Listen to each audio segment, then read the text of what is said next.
Hey guys, my name is Tara, otherwise known as Candy Mama, and today I am going to review my latest race, being Umstead 100 miler in Raleigh, North Carolina. I PR'd with a time of 16 hours and 58 minutes.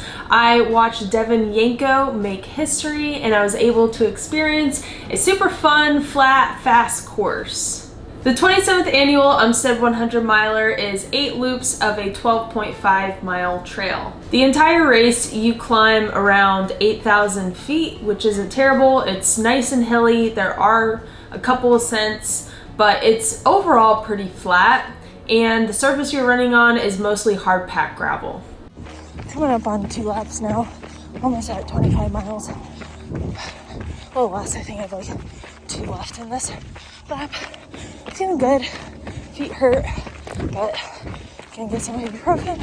It's a good race. I'm going good easy pace. I could probably go slower, but see how I'm feeling at 50. Alright. The course is well marked and it's easy to follow even in the nighttime. Alright y'all, I was trying to wait for my blind dog Jerry to settle down because he likes to pace around a lot, but currently he's under my tripod right now. I'm just gonna keep going with the video. If you hear any noises, it's probably Jerry. I didn't really spend a lot of time at the aid stations except to get a soda, fill up on a little bit of water, use the bathroom, or get a couple snacks. I didn't really go in and check out what they were cooking or anything. They did have a lot of options there, I know that. The aid station at the start and finish line is really well maintained. There's a lot of volunteers there, and that is also somewhere where your crew will probably meet you every lap. It's a really easy place for crews to be at. There is an aid station that you hit twice in a loop, and this aid station has mostly just water and electrolytes and a couple snacks. And then the aid station in the middle of the loop is really good. It's manned really well, just like the start finish aid station. And there's a lot of volunteers there, like super eager to help you out. There's a place for your drop bags, and there's a place for a crew. Like crew can come in there, but they can't really get back to the start finish aid station, which is a really good place for, that was my dog Jerry. I think he just bumped into the camera. Jerry. What was I saying? Oh yeah, you can only leave the start finish aid station, like crew can only leave once, so they can't go back if they've already left to go to that other aid station. So it's better for crew to just stay at that aid station. Hey, it's Editing Tara, and my husband just let me know as a crew member you can leave the start finish aid station to head to that middle aid station. You just have to be parked in a specific parking lot. And the other one, it isn't really necessary, but you can have like one person staying there, but it's in the middle of the loops. You see a lot of racers frequently throughout the race because there are a whole variety of skill levels attempting to complete this race. So there's like elite athletes, like professional runners, and then there's also people just looking to finish a 100 miler within the designated time. And I mean, there's people who are walking, running, using trekking poles, using strollers. I did want to say Umstead Park is really easy to get to. It's very accessible because it's smack dab in the middle pretty much of Raleigh, North Carolina. But there's also a lot of people recreating in that park because it's in the middle of Raleigh, North Carolina. There's a lot of mountain bikers, just other runners. I saw Duke and NC State boys cross country team training, just people visiting the parks. But they're all very kind and they were very mindful of the racers. Jerry's no under my chair. Umstead 100 was different from all the other races that I've done. Not that there isn't a strong community there, but this community around this event is super strong. During the race, there's a bunch of like racers, everyone's cheering on each other. The race directors, Rhonda and Chris, are very attentive and helpful. They're super organized. And then there's dedicated volunteers. There's like hundreds of volunteers that came out just to aid us in whatever we needed. If crew needed anything, racers need anything, The volunteers were great. And now Jonathan's about to come home. He's unlocking the door. Yeah. Hi, y'all. Hey! Yeah. His friend, who we haven't seen in a very long time, came through too. I was really excited to see him. But I'm gonna finish this video.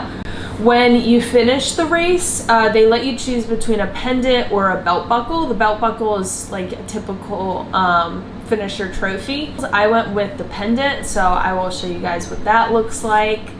Before we go any further though, I would like to ask y'all to please like, comment, subscribe, and turn on those bell notifications. It only takes a click on y'all's end to help and encourage creators like me. As always, thank you for the support. I'm happy to say that I did place 6th overall, 3rd woman, and PR'd with a time of 16:58.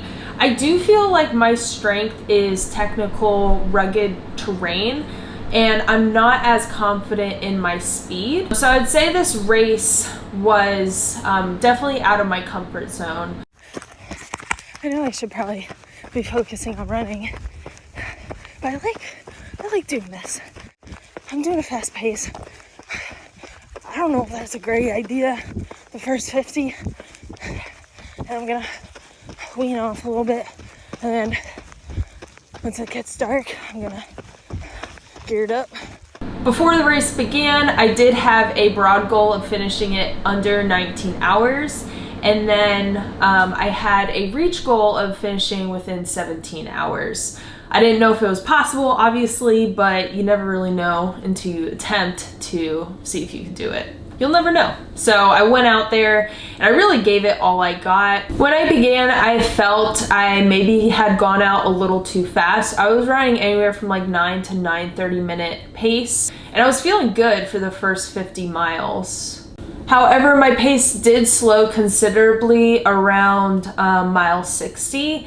And I should have, listened to my coach better, but he always says that the race really begins at mile 50, or like halfway mark. That's when it really begins. It's because you just get through that first 50 and then you really have to, try to win in that last 50 because everyone's tired. I should have listened to his advice because the 3rd place woman actually caught up to me in the last about 2.5 laps.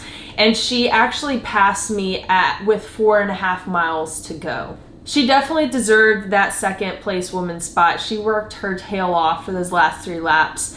And I think if I had listened to my coach and took it a little more easy the first 50 and then really gave it what I had the last 50, I might have kept that place. Towards the end of the race, I was running around 11:30 minute pace. And even though I was passed with 4 miles to go, I still think I did really well in terms of my personal goals.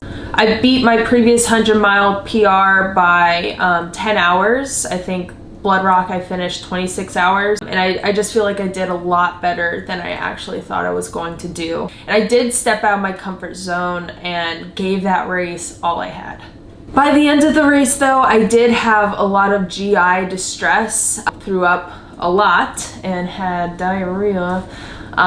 It was really gross and bad. Like, I was not doing well for like an hour and a half. It was a mess. It kind of felt like when I finished my first 50 miler in LA County in 100-degree heat. I was severely dehydrated then. But yeah, so the end of this race, I wasn't able to celebrate the way I wanted to. And if you guys have any tips for that, let me know. I don't know what's going on, but that's happened about 3 times since I started running ultra marathons last year.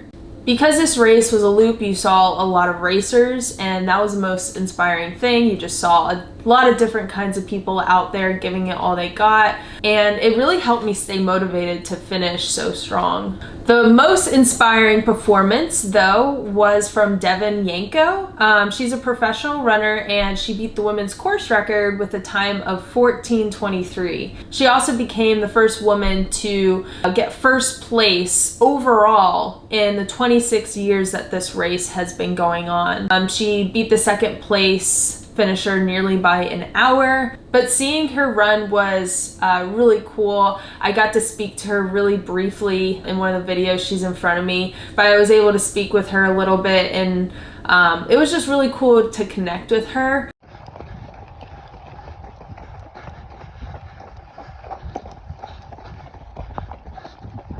It was also really encouraging seeing the second place woman. I think her name's Lindsey Dyer. It was really encouraging seeing her just give it her all those last 3 laps and passing me. It made me want to get stronger and have a better race strategy, one that's set in stone. Now that I know what I can do, I think I'll be able to do that. But it was so encouraging to see her just like kill that last like 2.5, 3 laps. One of my favorite parts of the race though was when my husband Jonathan paced me for a lap. Just out here doing a Umstead 100. Tara's killing it, second place female. She's been running at about a 9:15, 9:30 pace. Doing very, very good. Just threw up my guts. That's all right. What did that guy say? Stomach clean out. Stomach clean out. Yeah, and you're feeling good now. Got a little bit of a downhill. Luckily, I'm able to be out here pacing her for 1 lap, 12.5 miles. She's got another pacer waiting for her at the end of this lap. And then it's final stretch. Hey babe, what time is it? That's right, it's Dower hour. Here we go. Here we go.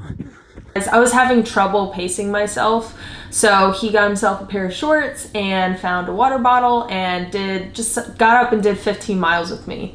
I mean, that is very impressive, and he kept a pace too. It was just super fun to share that experience with him. Overall, I did really enjoy Umstead 100, and I want to sign up again and try to beat my time. I think this race is great for anyone, but especially for beginners, because it is so fast and flat, and there are a lot of aid stations as well. But if you're an elite athlete looking to get a PR on your 100-miler, this race is perfect for that as well. There is a lot of speed to be had here. Also, this year, Umstead 100-miler is selected as a qualifying race for 2023 Western States. So that's pretty cool. As I wrap up though, I do want to thank a couple people. First off, I want to thank my mother, who is an awesome chief crew member. Thank you, Mom. I always appreciate your help during these races. I want to thank my husband Jonathan, who also crewed and paced me. I want to thank my dad, who came out and cheered for me, and other racers. And then also thank you to Joseph Sutton, or Joe. He stepped in to pace me for 2 laps, and he really encouraged me to finish the last lap and give it all I got. I think I would have gotten 7th overall if he didn't push me so hard. And I also think I wouldn't have ran the race in less than 17 hours, since I was just 2 minutes from 17 hours. He really pushed me towards the end there, and I'm thankful for you, Joe. So thank you so much.